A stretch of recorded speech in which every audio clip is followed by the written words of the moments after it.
First of all, just to say thank you for giving me the opportunity to speak this morning right at the start of this conference, which I'm very pleased from my organisation that we're supporting too. And we think this is a really important conference and a really important discussion to help shape our thinking about mental health services for the future. I'm particularly delighted that in South West Wales that we're hosting such an international conference as well. I think these discussions are global, they transcend boundaries, and we've got a great deal to learn from each other. And I enjoyed meeting one or two colleagues over dinner yesterday evening and learning a bit about how other people are addressing some of these issues too. I'm particularly pleased to see input from some very exotic countries that have very different healthcare systems, like England. So welcome to the English contingent here today as well. On a more serious note, I was driving over from Swansea this morning and listening to the national news, and I'm very conscious that I'm also speaking on a day when 4 of our regulators have released a report about detention of people under Section 136 in police cells.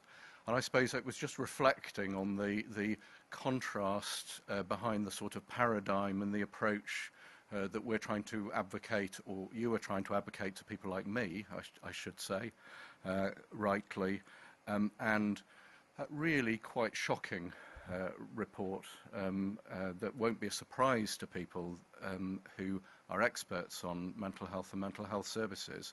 But I just felt it really put what we were talking about today in perspective, and I think it's a cause for huge reflection for us today. So it's a significant piece of context.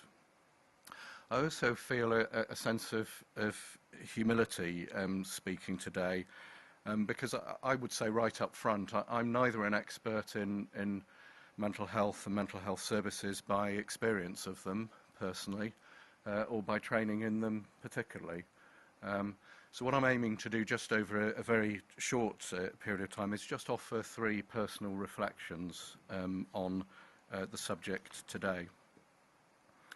Well, the Minister quoted Ted Hughes about living boldly. I think I'm living boldly speaking after the Minister, but I did want to reflect about mental health services in Wales.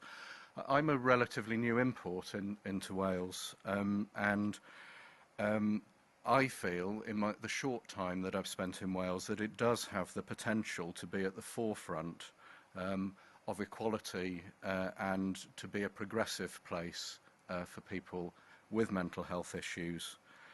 I think Wales has ambition in that regard, and I thought again the Minister's line right at the start of his speech, where he set out what sort of society that we wish to be, is probably the most fundamental question that those of us working in statutory agencies with users of service, with the third sector, need to reflect on.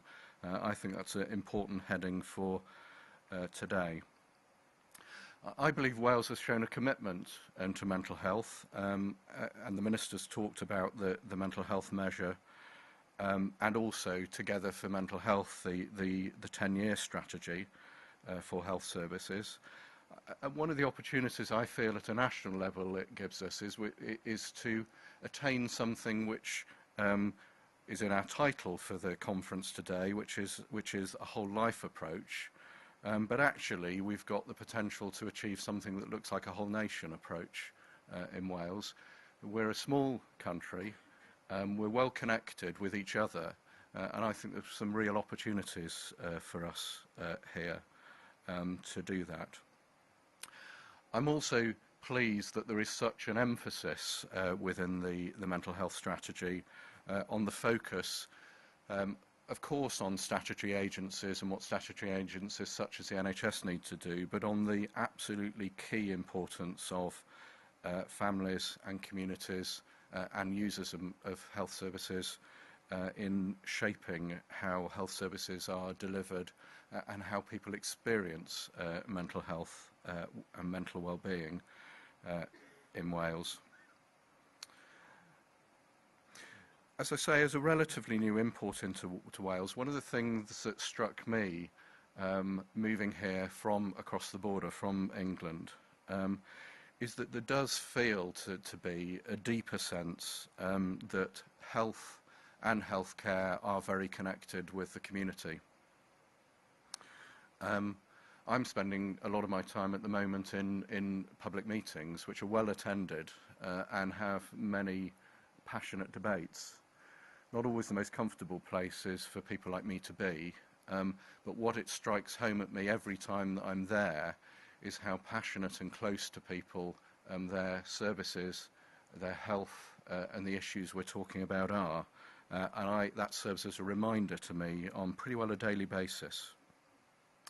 We also have an expectation in Wales on us, and that is matched in our governance arrangements for how we run health boards, of working in partnership both with local government but also with other sectors, including the third sector too, and I think that's a strong part of how the NHS is set up in Wales.